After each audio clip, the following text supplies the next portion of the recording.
Hello students, welcome back. Today we are going to continue our chapter Imperial Capital Vijayanagar, the new architecture Hampi. This is the fourth part of our lecture. अभी तक जो इस chapter की 3 videos already upload हो चुकी हैं. So before going through this video you just have to listen the previous lectures. अब इसमें अभी तक हमने बात की थी विजयनगर एम्पायर के. लास्ट लेक्चर में हमने जो डिस्कस किया था विजयनगर एम्पायर के बारे में बात की है, वाटर रिसोर्सेज की बात की है, फोर्टिफिकेशन की बात की है. Before starting I just want to see कि अभी तक अगर आपने चैनल को सब्सक्राइब नहीं किया है तो don't forget to like share and subscribe this channel, अगर आप वाकई इसमें अच्छे से आपको ये चीज़ें समझ में आ रही हैं तो. अब इस लेक्चर में हमने बात करनी है अर्बन कोर की. अब अर्बन कोर यानी शहरी केंद्र. अब Chinese pottery wares were found in the north eastern corner of the urban core. शहर के अर्बन कोर के जो नॉर्दर्न ईस्टर्न कॉर्नर है, नॉर्दर्न ईस्टर्न पार्ट है, वहाँ पर चाइना की पोट्री वायर्स जो है वो बहुत सारी मिली हैं. इट वॉज पोस्ट इसके आधार पर ये माना गया कि that this area was captured by the rich traders, कि ये वाला जो एरिया था जो अर्बन कोर था वहाँ पर कौन लोग रहते थे? रिच ट्रेडर्स, अमीर जो व्यापारी थे. The architectural feature resembles with the mandapas found with the mandaps found in the temple of Hampi. अब जो इनका आर्किटेक्चरल स्टाइल है, जिस तरीके से जिस आर्किटेक्चर से यहाँ पर जो चीज़ें बनी हुई थी वो क्या बताता था, किससे रिजेंबल करता था? जो हम्पी के जो टेम्पल्स थे उनके मंडप बने हुए थे उनसे मिलता जुलता था. देन बारबोसा अ पोर्चुगीज ट्रैवलर. बारबोसा कौन था? एक पुर्तगाली ट्रैवलर था, पोर्चुगीज ट्रैवलर था. Mention that houses of ordinary people which had not survived, कि उसने ये देखा, उसने ये माना कि उसके जो अपनी ऑब्जर्वेशन के आधार पर ये पाया कि ये जो अर्बन कोर का एरिया था यहाँ रिच ट्रेडर्स रहते थे, क्योंकि बहुत रेयर यहाँ जो था ऑर्डिनरी लोगों के घर थे ही नहीं, अगर थे भी तो बहुत कम थे. The other houses of the people are thatched but nonetheless were built and arranged according to the occupation in long streets with many open places. इसके अलावा जो दूसरे आम लोगों के घर थे वो थैचेड रूप थी, थैचेड के बने हुए थे और वो एक लाइन्स में, स्ट्रीट्स में एक लाइन में बने हुए थे अकॉर्डिंग टू द ऑक्यूपेशन, यानी जिसका जो भी ऑक्यूपेशन था, जो पेशा था उसके अकॉर्डिंग स्ट्रीट्स में जो उनके घर बनाए गए थे. Field survey of the area indicate. अब इस एरिया को जो फील्ड सर्वे किया गया यानी जो उसको अच्छे से ऑब्जर्व किया गया उसके आधार पर ये पता चलता है that lot of shrines and small temples were there, कि बहुत सारे पूजा स्थल और छोटे छोटे मंदिर इस एरिया में पाए जाते थे. फर्दर इसके अलावा क्या इंडिकेट करता है? That well rain water tanks and temples wells were used as source of water for common people, कि जो यहाँ के वेल्स थे, जो कुएँ थे, इसके अलावा जो रेन वाटर वेल थे यानी वो कुएँ जो बारिश के पानी से भरते थे, और या फिर जो टेम्पल के वेल्स थे, टेम्पल के जो कुएँ थे उनका प्रयोग कौन करता था? आम लोगों की जो वाटर रिसोर्सेज था, वाटर की जो ज़रूरत थी वो इन्हीं वेल से, इन्हीं जो जरिए से, इन्हीं रिसोर्सेज से पूरी की जाती थी. Then this was about the urban core. अब हम बात करते हैं नेक्स्ट टॉपिक है दैट इज़ रॉयल सेंटर. इन टॉपिक्स पे बहुत कम आता है, हाँ, लेकिन बारबोसा पे कई बार ये जो इम्पोर्टेंट क्वेश्चन है ये काफ़ी बार आता है. Then royal centre. अब रॉयल सेंटर क्या था? As its name indicate, royal का मतलब जहाँ पर राजसी लोग, जो राजा से रिलेटेड होता होगा. Royal centre was situated in the south western part of the settlement. कहाँ पर था? साउथ वेस्टर्न पार्ट में. जो सेटलमेंट थी, जो विजयनगर था, उसके साउथ वेस्टर्न पार्ट में क्या था? Royal centre. There were 60 temples in the royal centre. अब जब ये आर्किटेक्चर्स ने जब पाया तो ये क्या पाया कि इस एरिया में अप्रॉक्सीमेटली कितने टेम्पल्स मिले? 60. Almost 30 buildings complexes have been recognised as palace. इसके अलावा लगभग 30 बिल्डिंग्स ऐसी मिली हैं जो ऐसा लगता है उनको देखने से कि वो क्या होंगे? वहाँ के पैलेस यानी महल होंगे. There were differences in regard to the structure of the temples. अब टेम्पल्स के स्ट्रक्चर्स में अलग अलग तरह के थे. जो ये 60 टेम्पल्स मिले हैं ये भी अलग अलग तरीके से बने हुए थे. इनका जो बनाने का मटेरियल था वो अलग अलग था. As some were constructed by masonry का मतलब है जो पक्की ईंटों से परमानेंटली जो बनाए जाते हैं, जिसमें सीमेंट वगैरह का यूज़ होता है.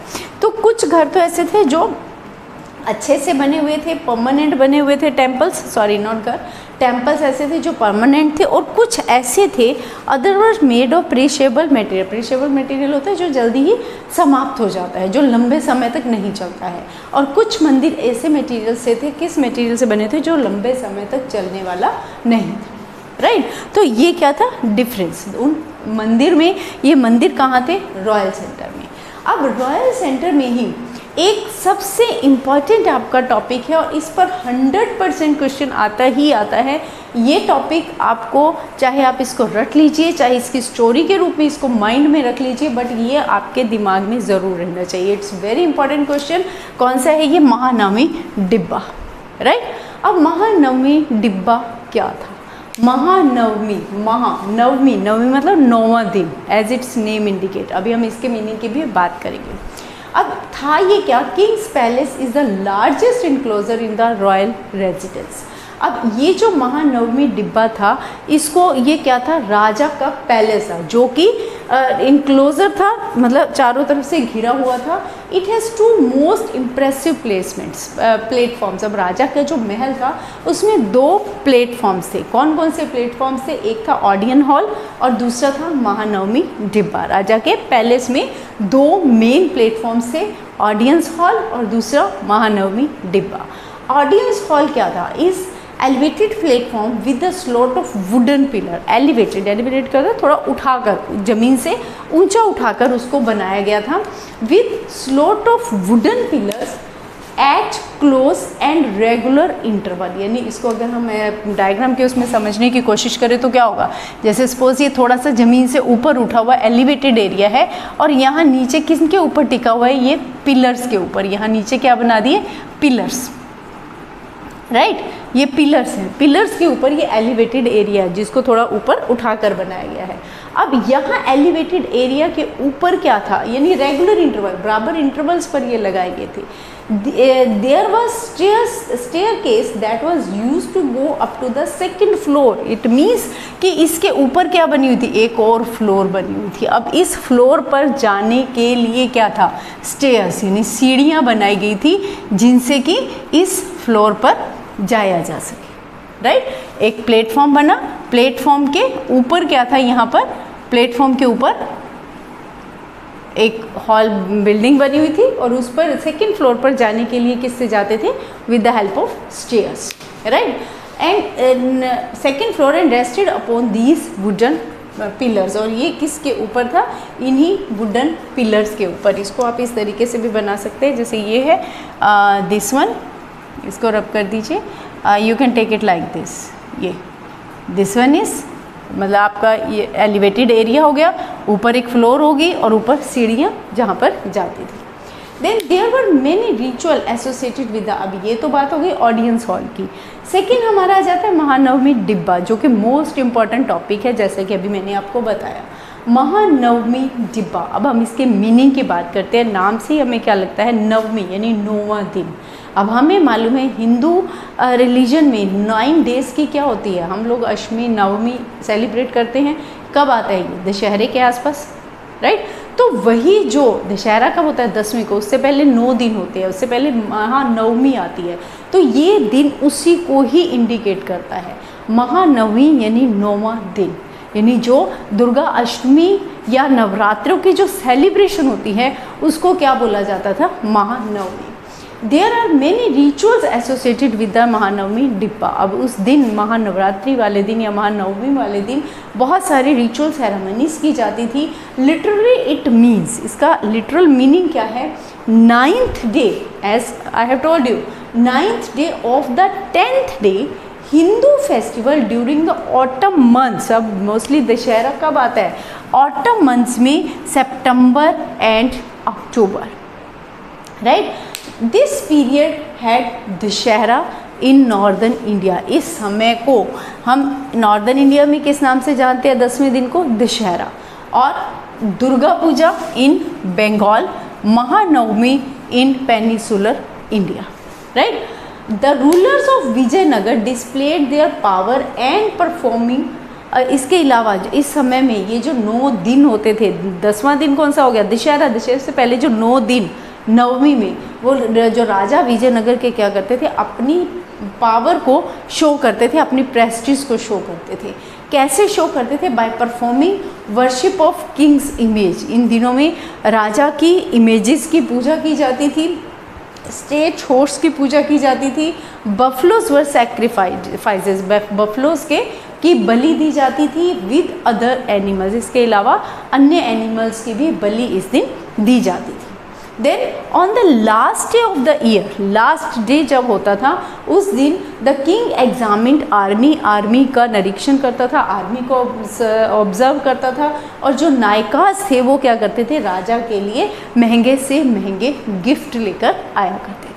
Right, this is all about the Mahanavami डिब्बा। तो इसको बहुत अच्छे से आपको याद करने के लिए किसी भी ज़्यादा रटने की ज़रूरत नहीं, आप दशहरे को याद कर लो। दशहरे के आसपास अष्टमी आती है, नवमी आती है, तो 10वां दशहरा होता है। राइट, तो यहाँ पर उन्हीं 9 दिनों की बात की गई। अगर आप इस तरीके से माइंड में रखेंगे तो एज ए स्टोरी महानवमी डिब्बा आप कभी भी नहीं भूलेंगे। क्लियर। अब महानवमी डिब्बा ऑडियंस हॉल के अलावा रॉयल पैलेस में कुछ और बिल्डिंग्स भी थी जो इम्पॉर्टेंट थी। वो कौन कौन सी थी? Lotus temple. राइट, अब ये लोटस टेम्पल या कमल महल was one of the most beautiful building in the royal centre. It was named by a British traveller. इसका नाम किसने रखा था? 19th सेंचुरी में ब्रिटिश ट्रैवलर्स आए थे जिन्होंने इस महल का नाम क्या रखा था? Lotus temple. One idea found in the map drawn by Mackenzie was that, अब मैकेंजी ने वहाँ का एक मैप बनाया और उस मैप के आधार पर मानचित्र बनाया, और उस मानचित्र, उस मैप के आधार पर उसने क्या कंक्लूजन निकाला? That it was probably a council chamber, कि ये काउंसिल चैम्बर होगा जहाँ पर सारे जो राजा के मिनिस्टर्स वगैरह हैं वो बैठकर कुछ ना कुछ डिस्कशन करते हुए। The king use to meet his advisor, और यहाँ पर ही राजा जो है अपने एडवाइज़र, अपने जो सलाहकार हैं उनसे मिलता होगा। देन वन मोर टेम्पल, इसके अलावा एक तो हो गया लोटस टेम्पल, इसके अलावा एक और टेम्पल जो रॉयल सेंटर के अंदर मिला है, that is one more important temple situated in royal centre was the Hazara Rama temple. इसके अलावा कौन सा है? Hazara Rama temple, probably used by the king and his royal family। और ये माना जाता है कि शायद ये कौन लोग यूज़ करते होंगे? ये जो हजारा रामा टेम्पल है ऑर्डिनरी पीपल के लिए नहीं होगा, सिर्फ किसके लिए होगा? Used by the king and his royal family. When the city was attacked, जब शहर पर अटैक होने शुरू हुए, many of its structures were destroy, इसके बहुत सारे जो स्ट्रक्चर्स बने हुए थे वो नष्ट हो गए, ख़त्म हो गए। But Nayakas continued the tradition of building palatial structure, लेकिन नायकास ने वही प्लेटफॉर्म बेस्ड स्ट्रक्चर्स को बनाना कंटिन्यू रखा। राइट, ये सारा हमारा किसके बारे में है? रॉयल सेंटर के बारे में, कि रॉयल सेंटर में मेनली हमने कौन सी बिल्डिंग्स की बात की है? हमने ऑडियंस हॉल की बात की है, हमने महानवमी डिब्बा की बात की है, we discuss regarding lotus temple as well as Hazara Rama temple. Right, so this is about today's lecture. In next lecture hopefully we will complete the chapter, that must be the last lecture of our chapter. अगर आपको समझ में आया हो या कहीं भी कोई प्रॉब्लम है तो go to the comment section and don't forget to write your problem there. Thank you.